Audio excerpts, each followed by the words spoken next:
Hey, what's up, guys, and welcome back to my reading journey. Hope you're all doing fine. And today we're gonna continue with the next part of a double-dyed Deceiver. So we're gonna have two more parts. So tomorrow is the last one. Let's do this. I'm waiting, said the kid. I haven't had my saddle off in your camp long, partner, and I never met you before, but if you intend to let it go at a parental blessing, why, I'm mistaken in my man.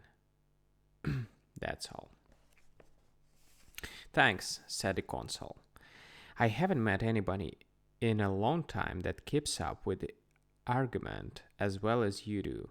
The rest of it is simple.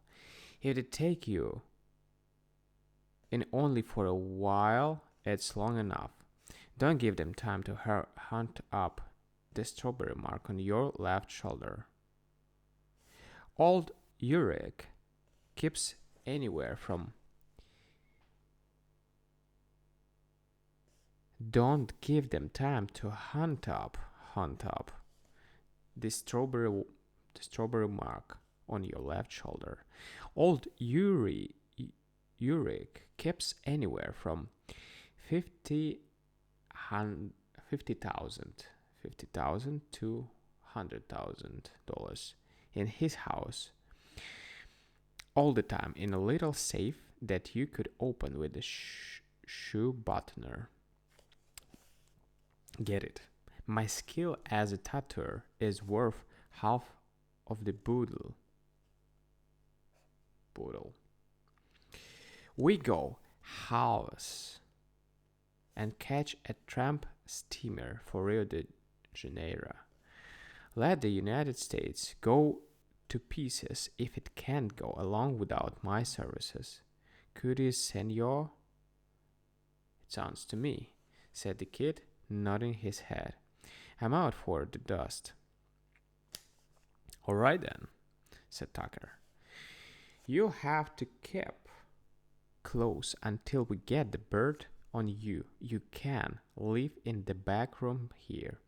I do my own cooking and I'll make you as comfortable as parsimonious as a parsimonious government will allow me. Tucker had said the time at a week, but it was 2 weeks before the design that he patiently tattooed upon the kid's hand was to his notion. And then Tucker called a muchacho and dispatched this note to the intended victim. El Senor Don Santos, Urique, La Casa Blanca. My dear sir, I beg permission to inform you that there is in my house as a temporary guest a young man who arrived in Buenos Aires from the United States some days ago without wishing to excite any hopes that may not be really realized. I think there is a possibility of his being your long absent son. It might be well for you to call and see him. If he is, it is my opinion that his intention was to return to his home, but upon arriving here, his courage failed him from doubts as to how he would be received. Your true servant, Thompson Tucker. Half an hour afterward, quick time for Buenos Aires, Senor Uric's ancient Lando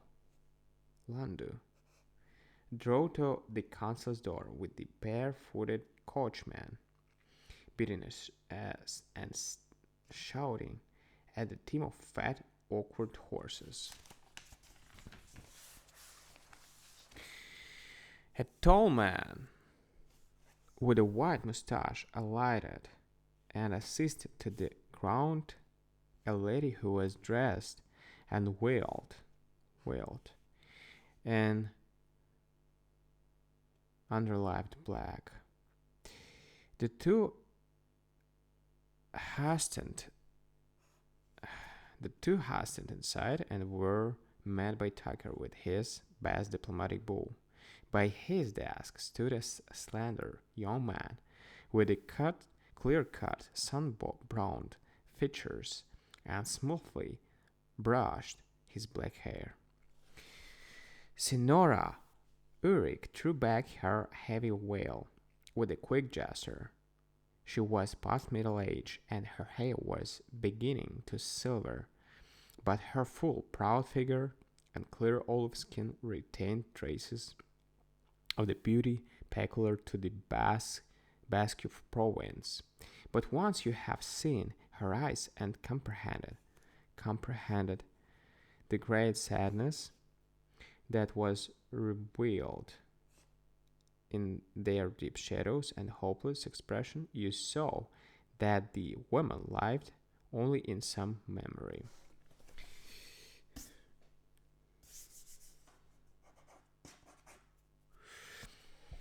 She bent upon the young man a long look of the most agonized, questioning. Then her great black eyes turned, and her gaze rested upon his left hand.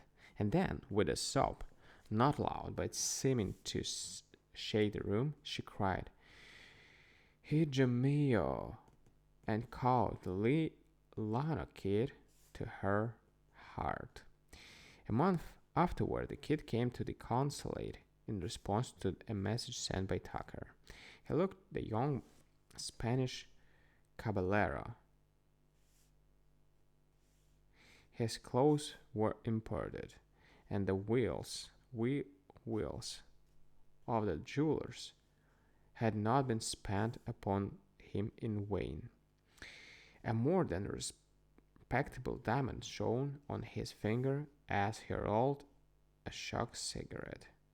"What's doing?" asked Tucker. "Nothing much," said the kid calmly. "I ate my first iguana steak today. They're damn big lizards. You sape, I reckon," thought that free jewels, and sideback would do me about as well. Do you care for iguanas, Tucker? No, nor for some other kinds of reptiles, said Tucker. It was three in the afternoon, and in another hour we would be in his state of beatitude. "It's time you were making good, Sonny," he went on, with an ugly look on his reddened face. "You're not playing up to me square. You've been the prodigal son for 4 weeks now, and you could have